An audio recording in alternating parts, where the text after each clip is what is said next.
Hello everyone, my name is doctor Imran Khan and welcome back to my channel. आज हम लोग carboxylic acid के बारे में पढ़ेंगे। ऑर्गेनिक केमिस्ट्री का थर्ड चैप्टर है, उसका ये पार्ट है carboxylic acid. So without wasting any time let's start with the topic. कुछ हम लोग कॉमन नेम्स देख लेते हैं of some specific carboxylic acid, जो कि ज़रूरी है आपको जानना। तो ये जो भाई साहब हैं, इनका नाम है फॉर्मिक एसिड।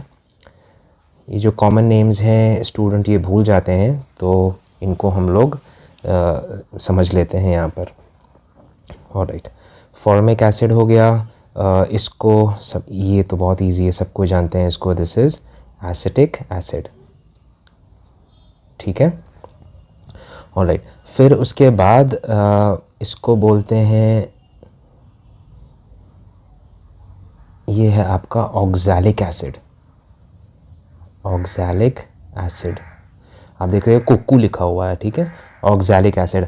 अब इस ऑक्सैलिक एसिड में दोनों कार्बन के बीच में यहाँ पर एक CH2 ग्रुप अगर आप इंट्रोड्यूस कर देते हैं तो ये बन जाएगा मलोनिक एसिड।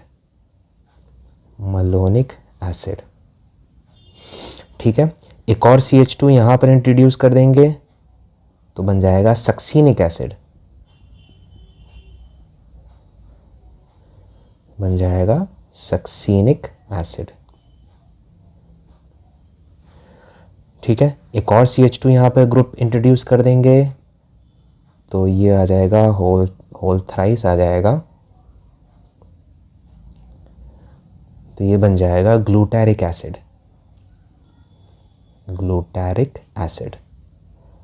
एक और CH2 ग्रुप इंट्रोड्यूस कर देंगे वहाँ पर तो ये बन जाएगा एडिपिक एसिड, ठीक है। तो ये बन जाएगा एडिपिक एसिड, ठीक है। ये भाई साहब कहलाते हैं अल्फा हाइड्रोक्सी इथेनोइक एसिड। इसको ये कहलाता है लैक्टिक एसिड। ये कहलाता है लैक्टिक एसिड, ठीक है। फिर एक आता है क्रोटोनिक एसिड। क्रोटोन एल्डिहाइड जैसे होता है, this is croton aldehyde. Aldehyde लगा होगा, यह आपने एल्डोल कंडेंसेशन में पढ़ा है, यहाँ पर एल्डिहाइड लगा होता है। अब यहाँ पर आप COH लगा देंगे तो ये क्रोटोनिक एसिड हो जाएगा। क्रोटोनिक एसिड हो जाता है ये।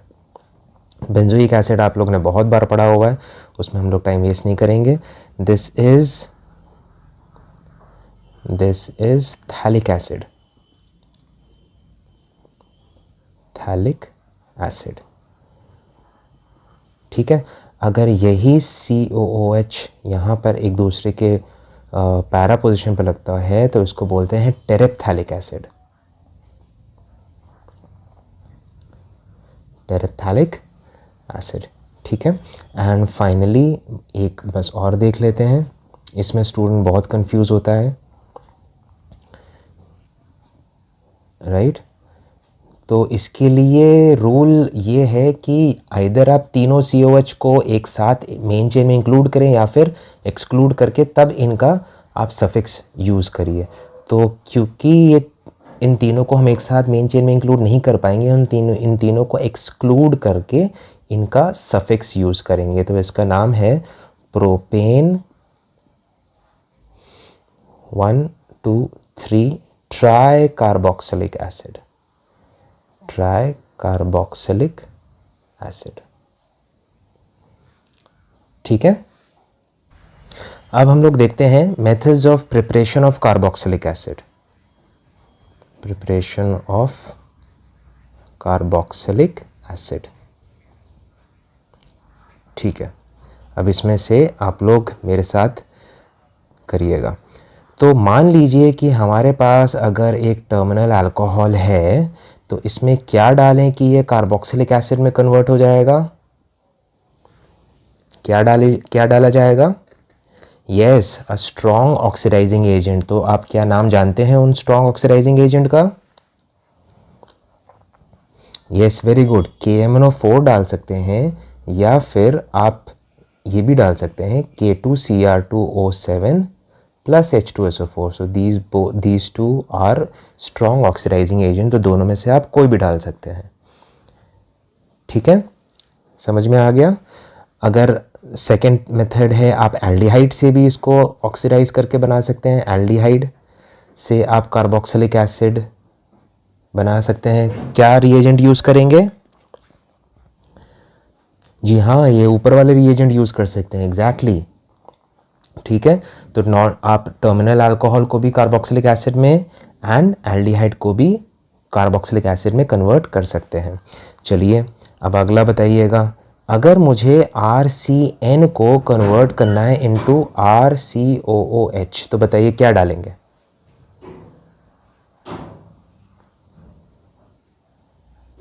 Yes, very good.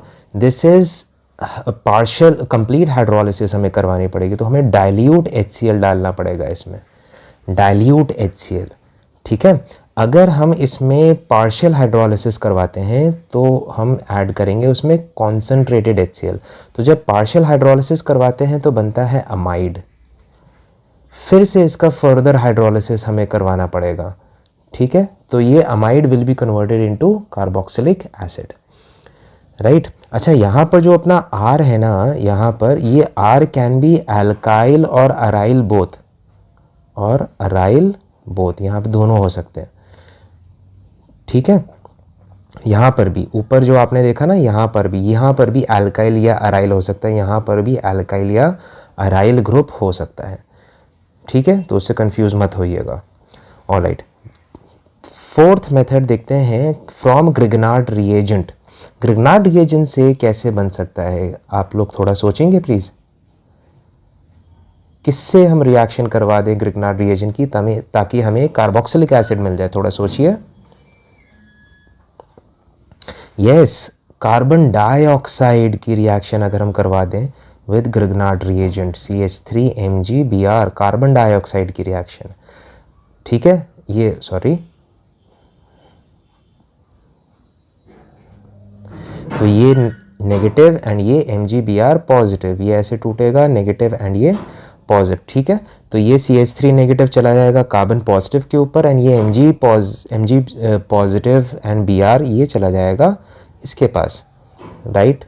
तो ये बन जाएगा OMgBr एंड ये CH3, राइट। फिर जब आप इसका हाइड्रोलिसिस करवा देंगे तो इसकी जगह OH आ जाएगा।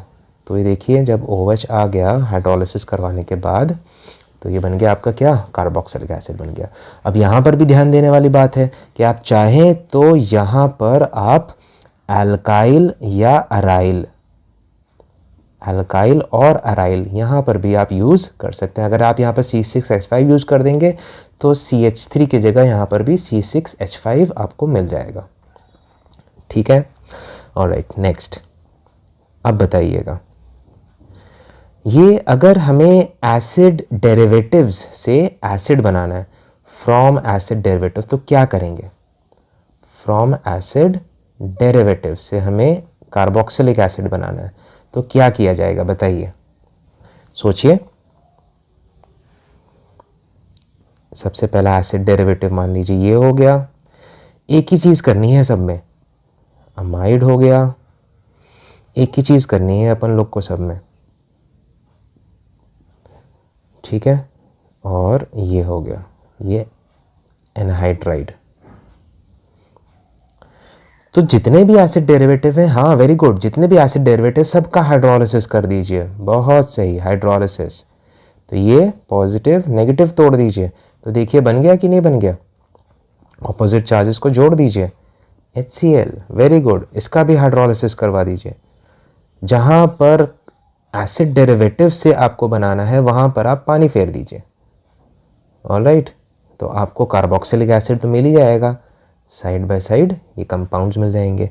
अच्छा, ध्यान देने वाली बात ये है ना कि ये रिवर्सिबल प्रोसेसेस होते हैं, ठीक है।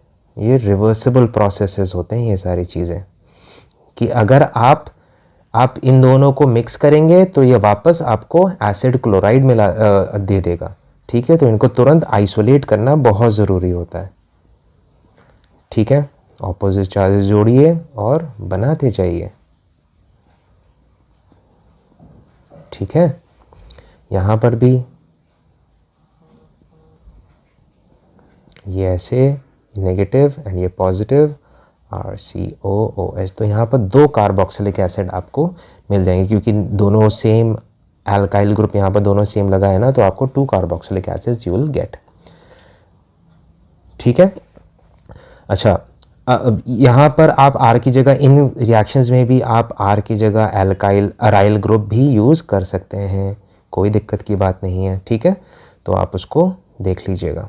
ऑलराइट, फिर उसके बाद अगर टॉलुइन है या बेंजीन के ऊपर कोई भी कार्बन आइटम लगा हुआ है एंड उसके पास एटलीस्ट एक हाइड्रोजन है, चाहे जितनी लंबी चेन, एटलीस्ट 1 हाइड्रोजन है इसके पास, और इसमें अगर आपने KMnO4 डाल दिया तो ये जितनी लंबी भी चेन है वो कन्वर्ट हो जाएगी इनटू बेंजोइक एसिड। इसको याद रखिएगा। ठीक है, जो मैं अभी बोल रहा हूँ ना, जैसे कि मैंने ये बोला, जितनी लंबी चेन, इसके पास एक हाइड्रोजन होना चाहिए, बाकी ये चाहे जितनी लंबी चेन हो, अगर आप इसमें KMnO4 डाल देते हैं so this will be converted into benzoic acid. ठीक है, तो पहले ये potassium salt of benzoic acid में कन्वर्ट होगा, फिर हाइड्रोलिसिस के बाद it will be converted into benzoic acid. ठीक है, अब हम लोग कुछ फिजिकल प्रॉपर्टीज देख लेते हैं। फिजिकल प्रॉपर्टीज,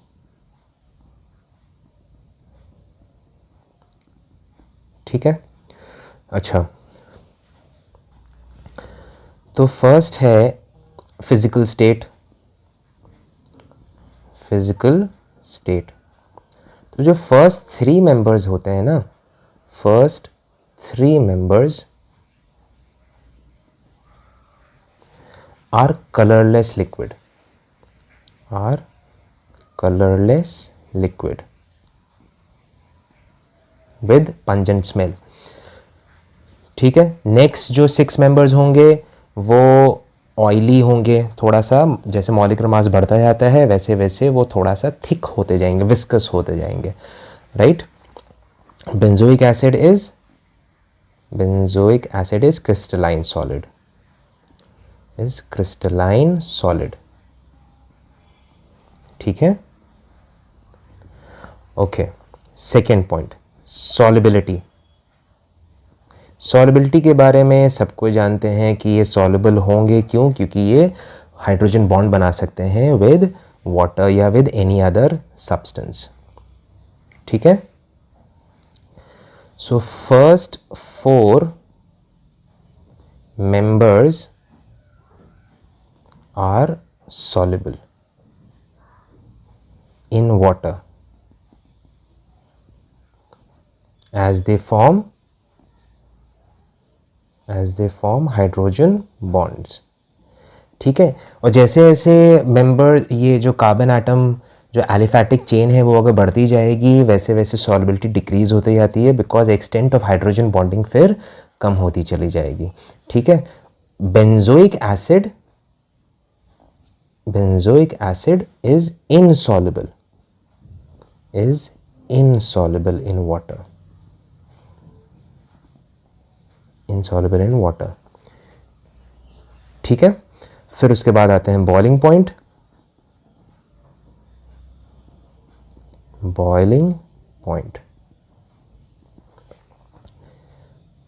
ठीक है,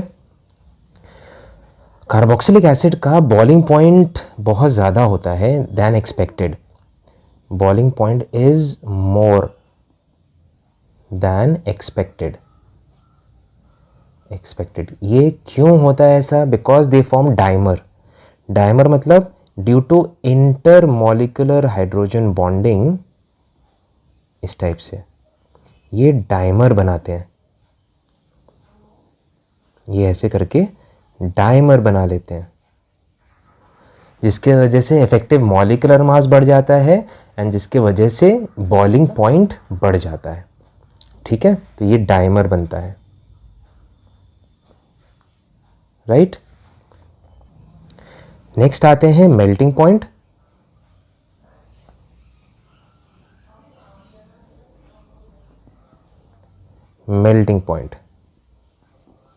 अब यहां पर सिर्फ एक पॉइंट है कंपेयर करने वाला, वो ये है कि कोई कार्बोक्सिलिक एसिड इवन नंबर वाला है एंड एक कार्बोक्सिलिक एसिड है आपका ऑड नंबर वाला। तो इवन नंबर वाला जो कार्बोक्सिलिक एसिड है इसका बॉइलिंग मेल्टिंग पॉइंट इज मोर और इसका मेल्टिंग पॉइंट इज लेस। हालांकि इसमें नंबर ऑफ कार्बन एटम ज़्यादा हैं इस वाले के पास, फिर भी it is less. Why? Because तो यहाँ पर आप देख सकते हैं पहला वाला जो है जिसमें even number of carbon atoms हैं, तो ये दोनों बल्कि ग्रुप हैं, यहाँ पर CH3 एंड ये COH are on the opposite side, तो ये क्रिस्टल लैटिस में ईजिली फिट हो जाते हैं। Crystal lattice, alright, fits easily ऐसे करके लिख देते हैं, fits easily in crystal lattice. और यहाँ पर आप देख सकते हैं जब odd number of carbon atoms हैं तो यहाँ पर CH3 भी and COH are on the same side, जिसकी वजह से ये क्रिस्टल लैटिस में ईजिली फिट नहीं हो पाते हैं। Do not easily fit in crystal lattice. अब जब क्रिस्टल लैटिस में ईजिली फिट नहीं हो पाएंगे तो स्ट्रॉन्ग बॉन्ड्स नहीं बनेंगे, जब स्ट्रॉन्ग बॉन्ड्स नहीं बनेंगे तो मेल्टिंग पॉइंट कम रह जाएगा। ठीक है, सो ये वीडियो हम लोग यहीं तक ही रखते हैं, नहीं तो वीडियो और लंबा हो जाएगा। नेक्स्ट टर्न पे हम लोग acidic properties of carboxylic acid पढ़ेंगे and chemical properties of carboxylic acid पढ़ेंगे and some important reactions, right? So your work is to practice questions on these topics as much as possible. So this is Dr. Imran Khan signing off. Hope you all have enjoyed the video and learned from it. Thank you for watching it. Thank you. Thanks a lot.